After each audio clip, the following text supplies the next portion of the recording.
Hello everyone, and welcome to the Graduate Writing Center's workshop on how to write a conference proposal. My name is Peter Simpson, and today we will be discussing this topic further. The central objectives of today's workshop include the following. 1. How to organize your proposal. Secondly, I will then transition into sample proposals taken from the Association for the Study of Higher Education, known shortly as ASH. We will then go step by step into examples of how to craft each individual section of our proposal and conclude with a wrap-up. To begin, it is helpful to know how to organize your proposal.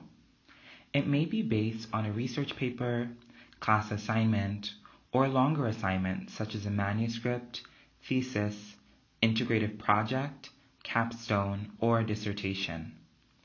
Given the varied lengths of these assignments, it is key to pay attention to time constraints, word count, and audience needs, as discussed in our previous video. Secondly, I always make sure to highlight or take notes about keywords, descriptions, or themes used in the request for submission and include these directly in my submission. This ensures alignment between your submission and the conference's guidelines and theme. Thirdly, I focus on 1 to 2 major findings or points. This helps to not overwhelm the reader and ensures clarity.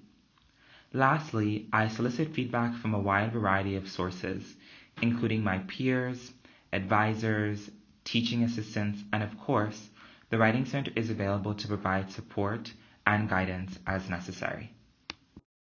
Transitioning into a brief roadmap, it may be helpful to begin your submission by introducing your topic.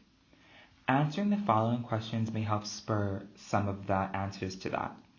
More specifically, what is the focus of your presentation? How do you contribute uniquely to your field of study? And what is your central argument?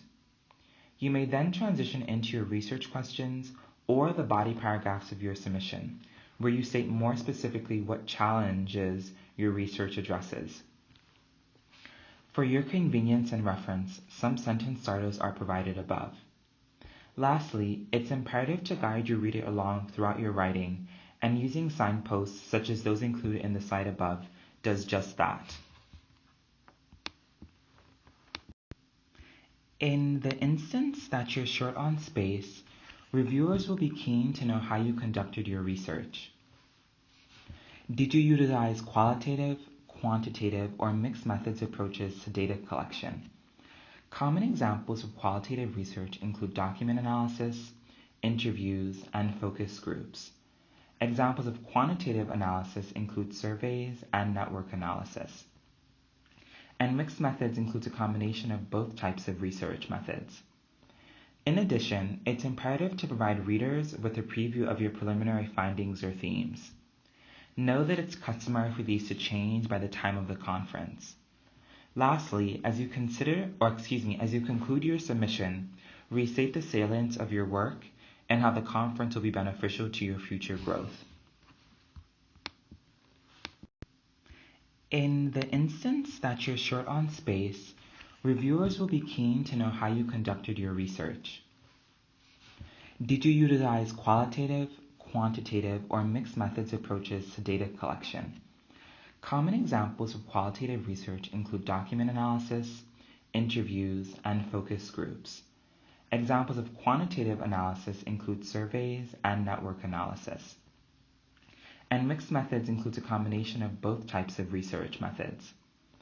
In addition, it's imperative to provide readers with a preview of your preliminary findings or themes.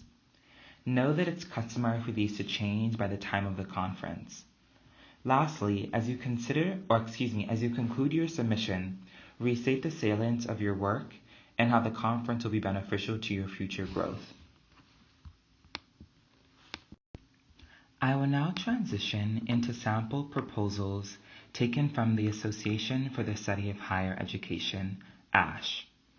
Beginning with examples of abstract, each of these above start off broadly with the focus of the paper, study, or manuscript. They then transition into the data collection method, longitudinal data, and discourse analysis, respectively. To conclude, they speak to the significance, findings, or recommendations of their research going forward. Collectively, these examples provide a glimpse into how to construct a strong abstract. I included a section here about how to talk about your research, which is a skill that will come with time. Broadly speaking, sentences should be constructed beginning with an introduction about who or what your research is about. For example, do you focus on students, departments, curricula, or something else? Secondly, should come the relevance to the field and conference theme. How do you advance this area, topically, geographically, thematically, or in another format?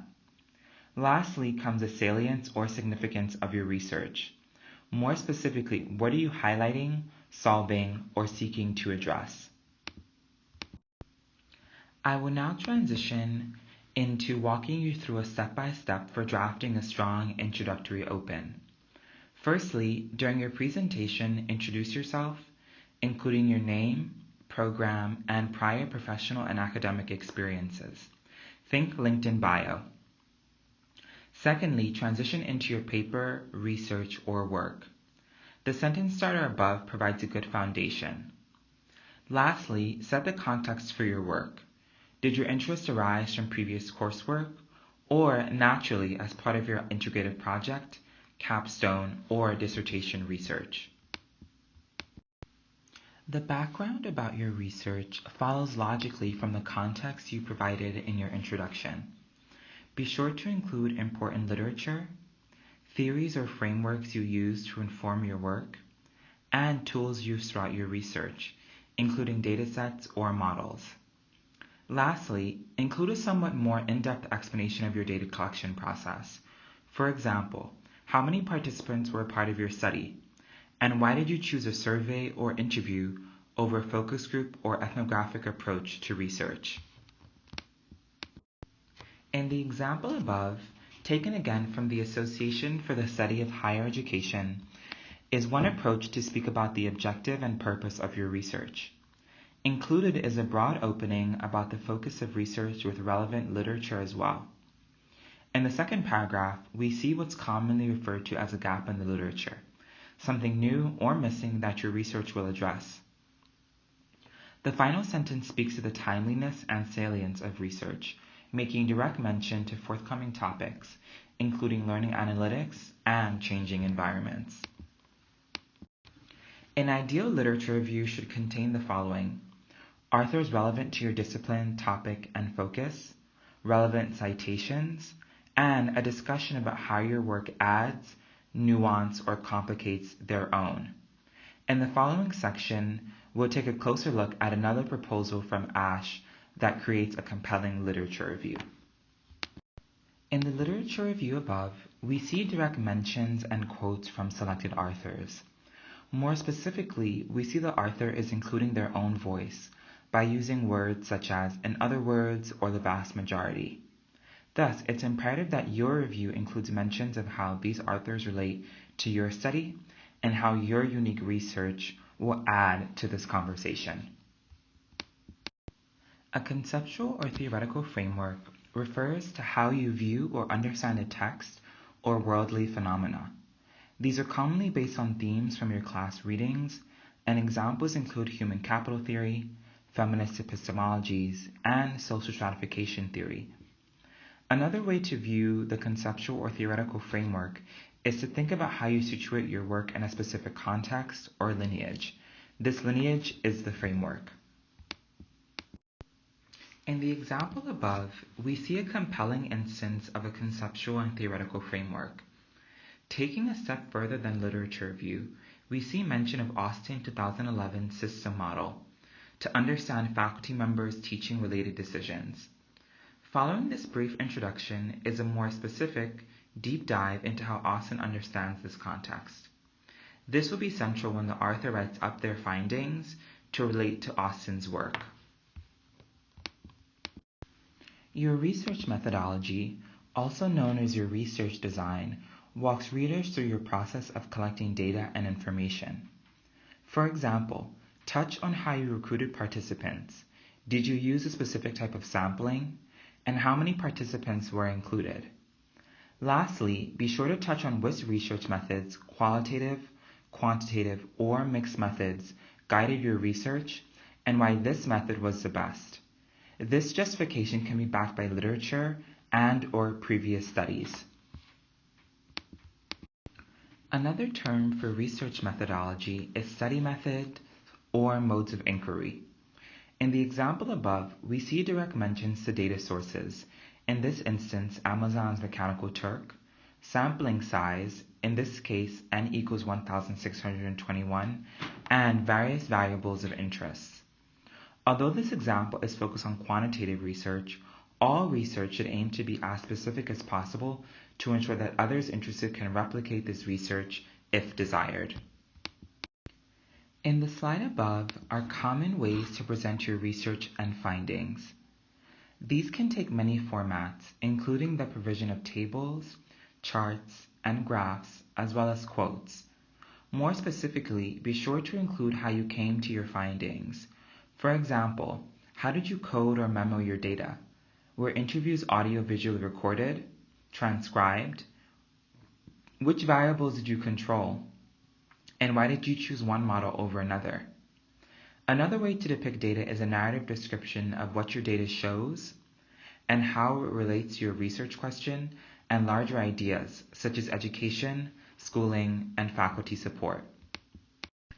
In the example above, we see a depiction of quantitative research findings, utilizing tables as well as mentions of different types of models such as the ordinary least square or OLS, as well as coefficients, provides a great overview for the description and analysis of data. The significance of your study refers to its importance. To emphasize this to your reader or audience members, tie your study to larger conversations in the field, based on literature or others' research findings.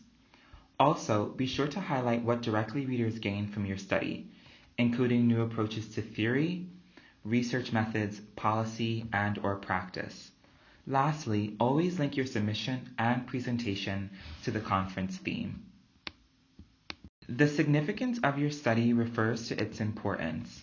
To emphasize this to your reader or audience members, tie your study to larger conversations in the field, based on literature or others' research findings. Also, be sure to highlight what directly readers gain from your study, including new approaches to theory, research methods, policy, and/or practice.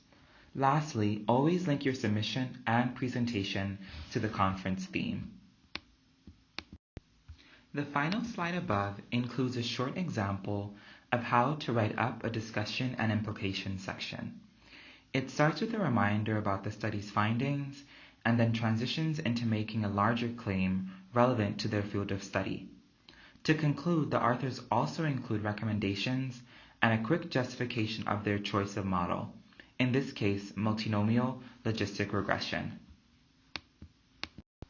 We're nearing the end of our presentation. As such, as a quick wrap-up, remember to 1. When writing a proposal for a conference, use what you already have as a base. This can be an integrated project, capstone, thesis, dissertation, or a classroom assignment. 2. Make sure to always include an overview, your research methods, the findings, and the significance or importance of your research. Lastly, remember to use your resources. Utilize your peers, advisors, and of course, the Writing Center for feedback and additional support. Thank you so much for joining the Graduate Writing Center today. As always, listed on the slide above are our website and email. Please do be in touch with further questions, comments, or insights about today's webinar. Take care. Thank you so much for joining the Graduate Writing Center today. As always, listed on the slide above are our website and email. Please do be in touch with further questions, comments, or insights about today's webinar. Take care.